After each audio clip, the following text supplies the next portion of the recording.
कक्षा 10वीं का 9.1 का क्वेश्चन नंबर है 13। समुद्र तल से 75 मीटर ऊंची लाइट हाउस के शिखर से देखने पर दो समुद्री जहाजों के अवनमन कोण 30 डिग्री और 45 डिग्री है। यदि लाइट हाउस के एक ही और एक जहाज दूसरे जहाज के ठीक पीछे हो तो जहाजों के बीच की दूरी ज्ञात कीजिए। पहले जैसे जैसे इस क्वेश्चन में बताया गया है उसके अकॉर्डिंग हम पहले डायग्राम ड्रॉ करते हैं। मैं पहले कह रहा है समुद्र तल से 75 मीटर ऊंची। सबसे पहले ऊंचाई क्या है, मान लो ये समुद्र तल है और ये ऊंचाई है। इसकी जो ऊंचाई है वो कितनी है, 75 मीटर। यहाँ से दो जहाज जा रहे हैं, एक जहाज ये रहा, दूसरा जहाज इसके ठीक आगे है। मतलब एक जहाज दूसरे जहाज के आगे है या फिर पीछे, हम ऐसे बोल सकते हैं। अगर लाइट हाउस की बात करें तो जो ये थीटा है वो 30 डिग्री है और जो ये पूरा कोण है ये कितना है, 45 डिग्री। बात समझना, देखो अगर ये वाला कोण अवनमन कोण बोले तो ऊपर से सोचना, उन्नयन कोण बोले तो नीचे सोचना। अगर आप ऊपर से नीचे की ओर देख रहे हो तो कोण ऊपर की ओर, ऊपर से बनेगा तो उसको बोला अवनमन कोण। तो यहाँ से जो कोण है वो 30 डिग्री है, तो अतः एकांतर कोण पढ़ा होगा, इंटीरियर अल्टरनेटिव एंगल पढ़ा होगा।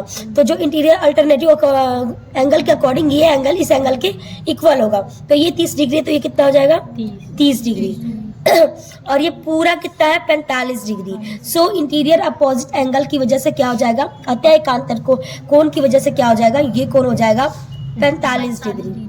ठीक है, हमें क्या ज्ञात करना है, हमें ज्ञात करना है ये और ये, मतलब ये डिस्टेंस और ये डिस्टेंस या पूरा डिस्टेंस, हमें तो पूरा ही निकालना। तो सबसे पहले हमने डायग्राम ड्रॉ किया।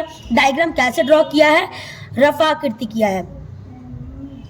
रफाकृति इसलिए क्योंकि जो मेजरमेंट है वो करेक्ट मेजरमेंट नहीं है। अब 75 मीटर को मैं ड्रॉ करने बैठ जाऊं तो बहुत बड़ा होगा, इसलिए छोटा ड्रॉ कर रही हूँ, इसलिए हम रफाकृति रफ स्केच बना रहे हैं।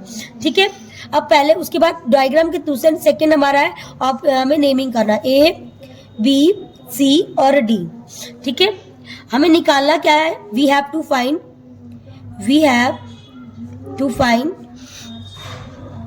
हमें फाइंड क्या करना है, हमें ज्ञात करना है पहले AB, फिर निकालना है BC, उसके बाद निकालना है AC। हम तीनों निकालेंगे और इसका ये आंसर होगा। सबसे पहले मैं जो ट्रायंगल लूंगी वो ट्रायंगल होगा ABD। कौन सा ट्रायंगल लिया, ट्रायंगल ABD में। अब ABD अलग से बना के दिखाऊं या फिर यही बहुत है, अलग से बनाऊं या में दिख रहा है ABD, अलग से सही रहेगा। देखो ये ट्रायंगल बना दिया मैंने ABD। ठीक है, ये A है, ये B है और ये D है। इसका जो डिस्टेंस है 75 मीटर है और जो थीटा है वो कितना है, 45 degree. So mention over here theta is equal to 45 degree. अगर ये थीटा है तो ये क्या हो जाएगा, B, इसके सामने वाला P, परपेंडिकुलर, नीचे बेस और ऊपर परपेंडिकुलर। सो परपेंडिकुलर की वैल्यू कितनी है, जो P है वो AD है और AD की वैल्यू कितनी है, 75 मीटर। हमारे पास जो बेस है B से रिप्रेजेंट किया है वो हमारे पास AB है और AB की डिस्टेंस क्या है हमारे पास, हमें नहीं पता। ठीक है, अगर इन दोनों के रिलेशन की बात करें तो हमने क्या पढ़ा है, tan थीटा कितना, 45 डिग्री इज इक्वल टू क्या होगा, B की वैल्यू क्या, tan थीटा क्या होता है, P अपॉन में B, और P की वैल्यू कितनी है हमारे पास, P की वैल्यू हमारे पास है 75 मीटर और B की वैल्यू हमारे पास कितनी है, AB।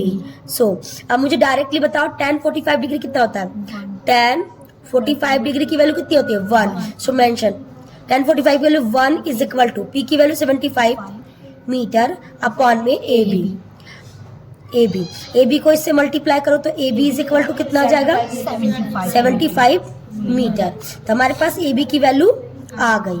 ठीक है, अब ट्रायंगल कौन सा लूंगी, अब ट्रायंगल रेक्टेंगल लूंगी, ट्रायंगल ACD। ट्रायंगल क्या करेंगे, ट्रायंगल ACD में। अब देखो ACD, डेफिनेटली इसको वापिस से ड्रॉ करो। देखो ये है A, ये है C और ये है D। ठीक है, थीटा कितना है 30 डिग्री। अगर ये थीटा है तो ये क्या हो जाएगा बेस और ये क्या हो जाएगा परपेंडिकुलर वही हमारा एडी है तो क्या होगा 75 मीटर और बी की वैल्यू हमें नहीं पता तो क्या है थीटा हमारे पास 30 डिग्री, पी जो परपेंडिकुलर है वो एडी है और एडी की वैल्यू 75 मीटर। हमारे पास एसी एक बेस है और बेस की वैल्यू हमें नहीं पता, चलो निकालती हूँ। आप देखो वही इन दोनों के रिलेशन में अगर हम पढ़ेंगे तो क्या पढ़ेंगे tan 30 degree is equal to P upon में बी। tan 30 की वैल्यू क्या पढ़ी तुम लोगों ने, tan 30 डिग्री की वैल्यू कितनी होती है जल्दी बताओ 1 अपॉन में √3। तुम्हें कब याद होगा मुझे खुद समझ में नहीं आ रहा भैया। इसकी वैल्यू होगी 1 अपॉन में √3। अब पी की वैल्यू कितनी है हमारे पास, पी की वैल्यू 75 मीटर और हमारे पास एसी की वैल्यू नहीं पता। एसी को इससे मल्टीप्लाई कर दो, इसको इससे क्रॉस मल्टीप्लिकेशन पढ़ा है ना, इसको इससे मल्टीप्लाई करो एसी। जब आप इसको इससे मल्टीप्लाई करो 75 √3 मीटर। अब जो चीज़ वेरी इंपॉर्टेंट है समझने वाला वो समझो। देखो ये डायग्राम दिख रहा है, देखो ये पूरा एसी है और एसी की वैल्यू हमारे पास आ चुकी है, ठीक है। और ये हमारा ए बी है और ए बी की वैल्यू मैंने यहाँ पे निकाल लिया। अगर मैं बात करूँ एसी की तो देखो जो एसी है उसमें से अगर ए बी माइनस कर दूँ, ए बी देखो जो एसी है वो ए बी प्लस में बी सी होगा, ठीक है। अगर मैं बी सी की वैल्यू निकालूँ तो ए सी माइनस ए बी कर दूँ तो बी सी की वैल्यू आ जाएगी। आप देखो एसी की वैल्यू कितनी है हमारे पास 75 √3 मीटर माइनस ए बी की वैल्यू कितनी है 75 metre is equal to B सी।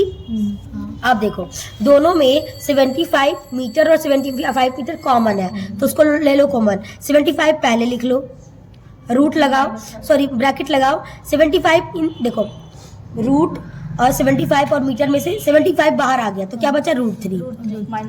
देखो ब्रैकेट लगा दो और ये मीटर भी यहाँ लिख दो, ठीक है। ये माइनस का निशान देखो इनमें से 75 यहाँ आ गया और मीटर इधर बाहर आ गया तो यहाँ क्या बचा 1 is equal to B C. Video अच्छी लगी तो लाइक सब्सक्राइब जरूर करें।